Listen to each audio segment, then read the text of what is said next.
Oftentimes customers ask us, how many DCs do I need? And the answer to that is, it depends.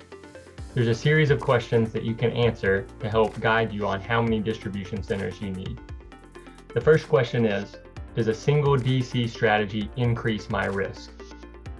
And the answer to that can be found if there was an event that would shut down your business for up to a week, such as a pandemic or a weather-related event where you could not ship to customers for at least a week, perhaps a little bit more. What impact would that have and how quickly could you recover?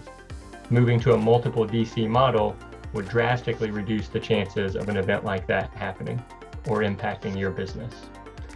The next question is, how important is fast shipping?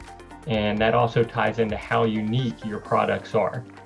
If your products are a commodity-based products where there's heavy competition, the speed at which you can get that product to the customer could be a differentiating factor.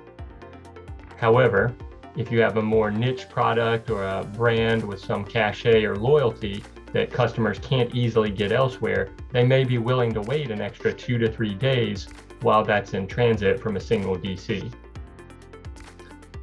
The next question you should answer is, do the savings outweigh the cost?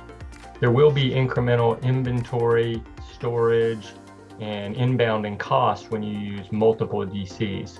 But more often than not, we've seen that the parcel savings far outweigh those costs by getting product closer to your end customers.